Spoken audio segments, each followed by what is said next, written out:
man daal damay toog di seetaan réew mi dootuma sax xam ndax damaa war a jooy wala ree en tout cas ci njëlbeen dafa mel ni dafa am ñaari Sénégal instant bii may wax ak yéen ci beneen dimension sûrement ci beneen planète Sénégal mu ngi cool dara xew fa ba dara booloo jeex ci Sénégal bi la population bi yor ay ngànnaay ay armes de guerre bref dinañ ci ñëwaat en tout cas bu leen fàtte mukk ni yenn xeetu communication yi du pour ñun Sénégalu tey du ñun ñooy cible bi sunu baay ak sunu yaay la ñu bëgg a gëmloo que ni ndaw tey ñoo bëggul seen bakken te dañoo mën a yàq ay sàcc lañu ay terroristes entre désinformation ak manipulation waaye ñun Sénégalu tey xam nañ ni loolu yëpp amul. li am kay mooy une jeunesse consciente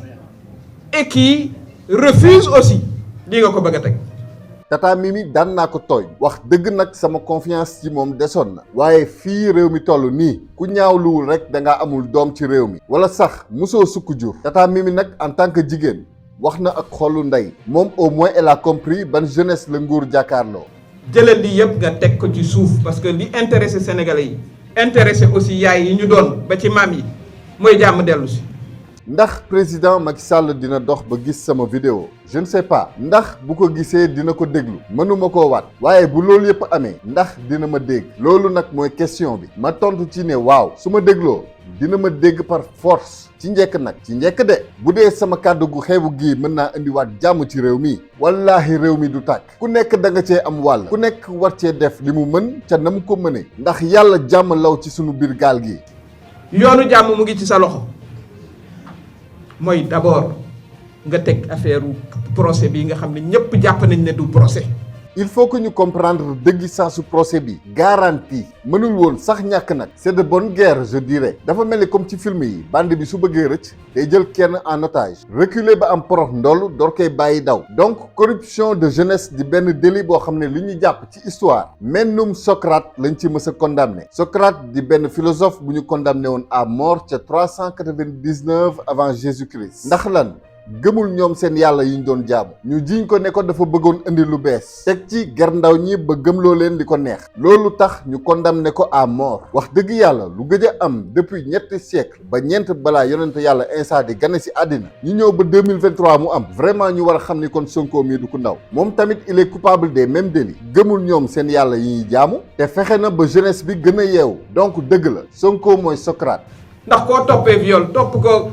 menace de mort ñu ne la loolu amul la waroon mooy nga ba ko mu ñibbi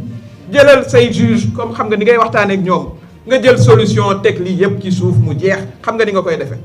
monsieur le président Macky Sall xam na nu muy def ba lii yëpp tegu ci suuf te gëm naa ko nag dama am yaqin ni moom ci boppam nu mu def ba lépp sedd moo ko gënal fuuf c'est vrai nag que mere na askan bi et c'est humain le problème mooy sénégalais gaynde la tant que biir baa ngi fees moom. nice waaye nag tayalam ak daagoom bu taxee nit foog ni muus la ruux ko seet foofu la ñu toll monsieur le président sénégalais du bàyyi on nous tue mais on ne nous déshonore pas mais monsieur le président yow mi nga xam ni ba fii ñuy wax ni yaay suñu kilifa ñun ñëpp ñu koy wax di ree wala ñu koy wax di jooy monsieur Sall Ngaari Lam Tooro yaay suñu président man xam naa ne su ma nekkoon sa place moom gars yi pale nañ may fekk parce que sénégalais rek topp la di la saaga ak wax la lu ñaaw rek sa xol bu yaatuwul ba mel ni sama bos su boobaa di nga fayantoo te day gën a metti rek te loolu ñëpp a ciy ñàkk nag ba ci ki ci yoonam nekkul.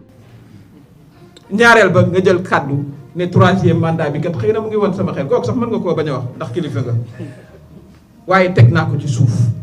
man de am naa yaakaar wala sax yaqiin monsieur le président nga wax ko wala nga bañ koo wax mais da ngay teg lépp ci suuf Sénégal gii li fi indi jàmm moo gën a yomb fuuf li fi mën a indi ay te nag sax yàgg nga ko wax ñun ñoo la lakkal rek bëgg saa yoo xëyee nga waxaat ko ndax suñu xel dal waaye wax nga sa làmmiñ suñuy nopp nul ne peut faire plus de 2 mandats consécutifs te gor nag ca wax ja monsieur le président man gëm naa que ni yow gor nga yëg-yëg bi ma am ni di nga delloo si jàmm ci réew mi dafa rëy wóolu naa la ci à raison ou à tort dinañ ci xam dara ci bés yi di ñëw en tout cas il est encore temps monsieur le président.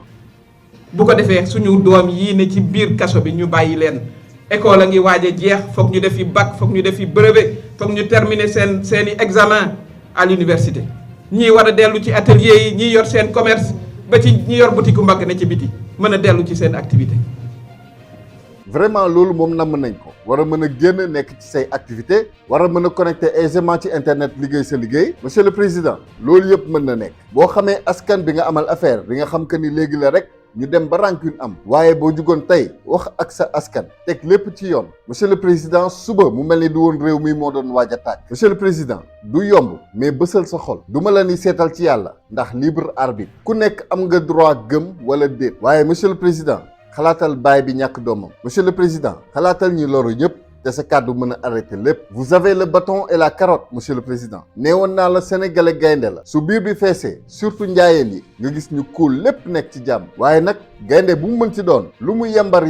lu mu màgget boo ko ruuxee mu wan la boppam. Donc monsieur le président l'heure est très grave il faut sauver le peu qu'il reste à sauver. Il faut sauver ce pays monsieur le président Sénégal dafa war a exister fii ak 10 000 ans jëm kaw amuñu droit ñun nitu jamono ji avec une espérance de vie inférieure à un siècle mujjee puso bi mu réer donc l'histoire de toute une nation moo ngi ci say loxo monsieur le président Sall Ngaari Lam Tooro bur géde borom nageeg meew yi noonu la non gars yi nag nee nañ duñ la neexal man mani bu ko laajee man ma def ko bu ma leeree que ni su ma defee vidéo ñaan la dina tax au moins benn bakken mucc monsieur le président dinaa la xoolee sama baay baara dinaa la xoolee nijaay ne la samay rakk rek ñoo nekk ci biti te ñoom rek ñoo ci ñàkk seen bakken lu ci ëpp seen yoon ci politique. xale yii nga xam ne perte nañ ci seen bakkan kooku duñu ko baal kenn ndax nag 9 mois la ñu leen ëmboon jur leen ñun ñii ñëpp. xale yi ñàkk seen bakken képp ku ko baalee doo nit xale yi ñàkk seen bakken ku taqal seen der da nga ci amul doom képp koo gis muy metti du alali àddina bu yàqu fàtte yi la bakken soit def cee jurul soit mësul sax sukk jur fii nag lañu soxlaa sunuy ndey jug wax fii lañu soxlaa sa kàddu yi tataami mi ne woon naa duma ci wax parce que vie privée la waaye dañuy interpeller madame la première dame la ñu wax une dame c'est une femme madame la première dame vous êtes une mère. madame la première dame wax jee fi nekk rek waaye ñun góor lépp lu ñu mën ci doon jigéen moo ñu ko def bu dul ndey ja di mag ja bu dul mag di rakk doom ba soxna jigéen mooy àddina waaye jigéen nag jigéen madame la première dame dañu ne derrière chaque grand homme il y a une grande dame loolu dafay wane ni kër saa yu neexee rek jigéen ji la yaay booy foo ko fekk mooy sàmm njaboot gi fexe ba xiiroo ak ŋaayoo du am ci ëtt bi madame la première dame man du ma fa yem vous êtes aussi la première mère teg ci littéralement la première sénégalaise bu dugg palais sénégalaise dëgg nag laa wax ba tax ci tàmbali ba ñu ne ndax yàlla palais xeeñ cuuraay madame la première dame sunu yaay par excellence man sa doom sénégalais naam mënuma sukk ci kanamu bàyyi ndax mere naa ko lool sax sama xol jeex tàkk ci moom te moom sax nee na dafay fayantoo ak man mais yaay waxal moom lu mu jàpp-jàpp boo ko nee bàyyil dina bàyyi yaay booy sàmmal kër gi ba du tàkk derrière chaque grand homme une grande dame madame la première dame du Sénégal sunu yaay Marème Faye Sall sa doom woo na la wàllu paa bi moom dinañ ko baab nuñ ko mënee rek pour xol bi dal dinaa ko neexal jégalu ko taxawaayu doom waaye nag ci yow la may gën a yombee ma sukk ne la yaay waxal ak bàyyi lii suñu xale yi di daj wax ci ak monsieur le président de la république ñu arrêté lii ñuy gis ñoo xam ne kenn xamul lu ñu doon kenn xamul policier leen kenn xamul lu ñu doon gis nañ leen vidéo yi nekk ci ñépp di ko témoigner loolu mu dakk kon bokk yaay waxal ak bàyyi réew mi dafa bokk ci taarixam ab bés ab talaata altine nekk fi àllarba alxames ajuma gaawo ba dibeer réew mi jàpp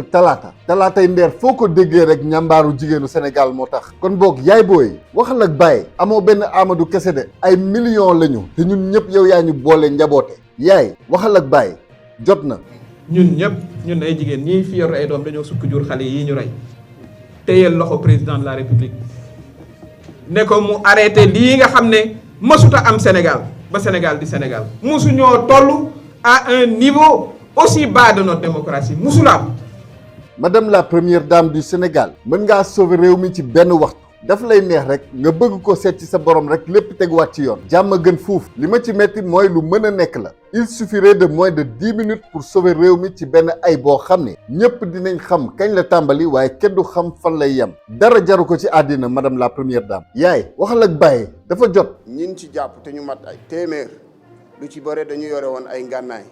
bon cas bi moom def naa lu ci waxu lépp wax nañ ko ba noppi bëgguma ci sori ndax mooy li may wax genre communication bi du pour ñun sénégalais du 3e millénaire du pour ñun waa 21e siècle non pour suñu bàyyi la ñettu baab bi yar nga xam ni officiel bi la mu wax rek kay dëgg donc alkaati moom li mu wax képp mooy dëgg ñooñu ñoo ko moom après jeunesse bi mooy indi ay preuves du contraire sur internet ah oui c'est vrai que internet amatul. il était une fois internet ndeysaan. vraiment man moom fi ma toll nii jigéen ñi laa ci yaakaar. jigéen ñi daal laa xam ni saa yu réew mi ëppee loxo ñoom ñooy jug régler ko. ndax jigéen li yàlla def ci moom mooy cofeel ak sàmm njaboot gi. loolu moom lu naturel la. fonctionnaire de police bi nga xam ne am na ci gaañu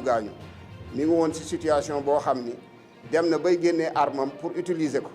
mais bi mu seetloo xam ni ay mineurs ñoo nekk ci foule bi ci kanam bare nañ ci mu delloowaat arme. ah voilà un très grand geste digne d'un héros. lenn de moom moo ci jaaxal. naka la officier bu nekk en danger de mort di amee présence d'esprit boobu. ba naan naka confrère mi abandonné sur le champ de bataille. mu yor ngànnaayam mën a sàmm bakkanam. te su boobaa ci ñun li ñu gis waroon nañ mën a wax waxu légitime défense. il était encerclé. devoir la woon sax nag mu protéger dundam. génnee ngànnaayam. bu dee sommation sax yoon la woon mu tirer ci kaw ndax ñu bàyyi ko mu raw. mais même face à la mort il a su garder son calme. naka la kooku mën a rester si zen face à une situation de danger de mort direct alors que d'autres ci situation diamétralement opposée. Pourquoi nit ñi di dee alors te manifesté wuñ sax alors que nos officiers sont si bien entraînés et peuvent faire preuve d'humanisme en situation critique. c'est vrai nag ay mineurs rek la gis ci foule bi ñoo ci ëpp waaye booy seet tamit ñi dee li ci ëpp ay ndaw lañ donc xaw naa jaxasoo daal wala boog moom dafa amul même formation que les autres. bref de toute façon du man maay cible information boobu naa ko bàyyi ak sama bàyyi yi nga xam ni ndeysaan ñoom RTS moo leen yar. réew mi ku nar a wax lépp day xëy rek di wattu ay buti. yàlla na yàlla sàmm sunu gaal gi. à bon entendeur